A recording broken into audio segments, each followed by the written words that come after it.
qo'yish momenti nima kelsa momentda qo'ysa zarbat ko'rsa albatta Semviran prinsipi ishlaydi. Hamma o'zgarishlar o'sha biz qo'ygan biz qaror qilgan nuqta hosil bo'ladi. Biz nuqtadan kesimdan uzoqlashsak Semviran prinsipi bo'yicha hamma narsa so'nishi kerak. Shu qonunlar bu yerda kuzatilyapti. Albatta masalan sal ko'proq aytaylik garmonik kuchlar qo'yish mumkin edi tebranishlarni. Mana bu tajriba hozir o'tkazilyapti. O'sha yerda garmonik tebranish berganda albatta tenglamalarning yechimi sal boshqacharoq bo'ladi. Bu yerda xususiy nimalarni bu yerda keltirilmagan. Demak, men endi mana nimalarga ham ozgina bo'lsa ham dissertatsiyani nimasiga ozgina to'xtaldim. Bazarga ishini ma'lumot berdim. Endi men dissertatsiya to'g'risida haqida o'zimdan ayrim nimalar, kamchiliklar hamda tavsiyalar berib berilgan. Men rus tilida tayyorlaganim uchun odatda men uni o'qib berishim kerak. Bu aytib bo'yicha shuning uchun men ruxsat berib rus tilida uni o'qib beraman. Значит, по диссертационной работе имеется следующее замечание и предложение. Первое. Получена работа существенные новые результаты очень слабо отражены научной диссертации. Juda ko'p narsa nimalar olingan, lekin xulosa bilan solishtirasiz, xulosa bilan qaysi bilmay usma o'tishadi. Lekin bir yangilikda lo'nda aniq ravshan qilib, bir yangilikni ko'rsatib qo'yish kerak. Nima? Bu yerda odatda biz ko'p dissertatsiyalarni ko'raman. U olimda, bu olimda faloncha bilan shuni to'xtatiladi. Lekin qanaqa natija olindi? Qanaqa amaliy ahamiyati, nazariy ahamiyati nima bilan belgiladi? Shu joyga ba'zida aksiyat berilsa, ilmiy yangilik kengroq ochilgan bo'ladi. Mana shu narsa bu yerda yetarli darajada bajarilmaydi. Ikkinchisi, dissertatsiya рассматривается динамическая круговой цилиндрической оболочки, где особое значение имеет анализ на напряженной деформации состояния от времени. Диссертация такой анализ практически отсутствует. Ana ko'rgan bo'lsalaringiz dinamik masalasini nimada ko'rsatdilar. Lekin aslida dinamik masalasini mana yana qaytaraman, faqat udar masalasi ko'rilgan. Aslida ko'p dinamik masalalar bor. Masalan, dinamik so'rish bo'ladi, chuqlanish, yuksizlanish nimalari bor vaqt bo'yicha. O'shalarni to'liq ko'rsatilsa, menimcha yana yangi narsalar olish mumkin. Yetarli darajada emas. Demak, ученица, заключение каждой главы следовало отразить основополагающие результаты расчетов, указывающие на их новизны. Значит, har bir bo'limni nimasida yaxshilab yo'lda qilib mana ko'rsatib nima olib berdi. Yangilik nimada? Asosiy maqsad nimaga erishildi degan narsa ozgina ochilishi kerak. Shu narsani men kamchilik sifatida ko'rsatyapman. To'rtinchisi, следовало более подробно описать метод определения основных физических величин, полученных экспериментальным путем, представить сравнение с naybol важными teoretik данными. Albatta bu boshlang'ich tajriba yetarli darajada katta hajmda bajarilmagan bitta hol uchun ko'rilgani uchun menimcha sal kengroq tajribalarni ham sal boshqaroq maqsadliroq qilib qo'ysa, nimasi kengayadi. Qo'yish masalasi, solish xizmatning taqqoslashmalari kengroq qo'yilishi kerak. Bitta ikkita yechim bilan birini solishi mening nazarimda buncha yetarli emas deb o'ylayman. Va beshinchisi oxirgisi неясно какой сфере работы использовали во время вращения жесткого кругового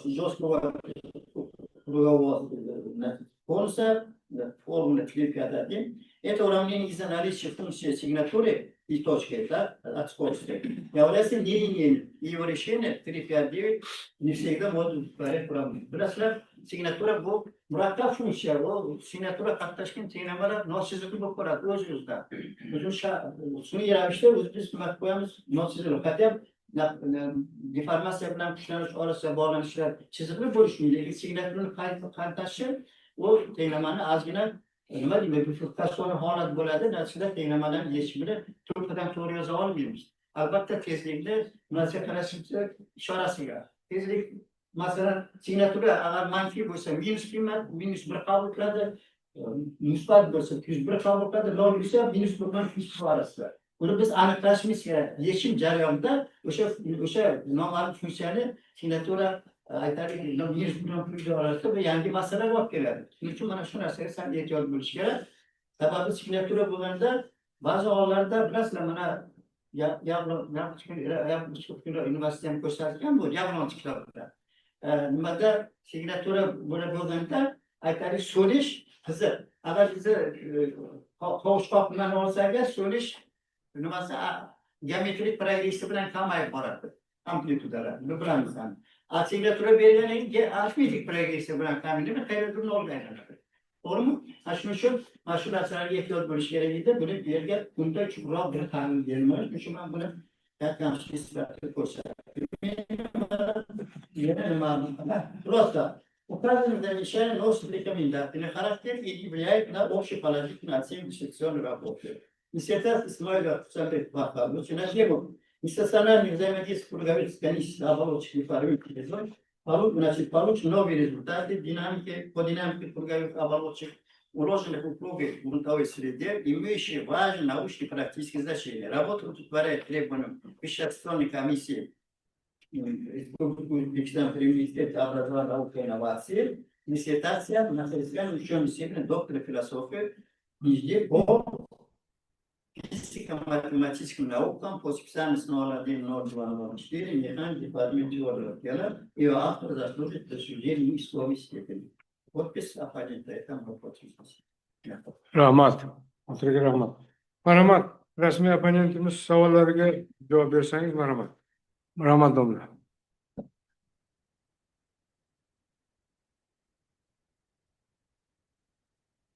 Avvalo, rahmat domla professor Botir Mardonovga vaqtlarni ajratib, albatta vaqt ajratib ko'rib kelganingiz uchun domla.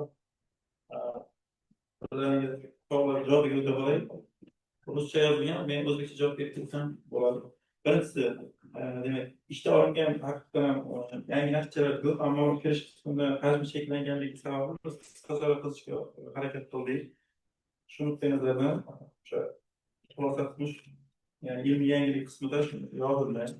Ikkinchisi, dissertatsiya ishining 3-bobi 3-4 paragrafda ushlangan va ko'rishlarni vaqt bo'ylab o'zgarish grafiklari keltirilgan, lekin masalan dinamik bo'lganligi uchun haqiqatan shu grafiklarni qo'shganmiz va bundan tashqari 3-5 paragrafda ham o'sha ushlanishi vaqt bo'ylab o'zgarishlar keltirib o'tilgan. Uchinchisi, haqiqatan ham har bir bob oxirida natijalar dissertatsiya ishida olingan, xulosalar va qisqacha qilib yozilgan. Bu narsa dissertatsiya hajmidan kelib chiqqan holatda qisqacha qilib yozganmiz. Keyinchisi, to'rtinchisi, rahmat bu nimaga qabul qilaman. Keyingi ishlarimda shu eksperiment bilan olingan natijalarimni o'sha taqqoslashga harakat qilaman. Hozircha faqat analiz yordamida olingan natijalar bilan o'sha analitik yo'lda olingan natijalarni taqqoslaganmiz.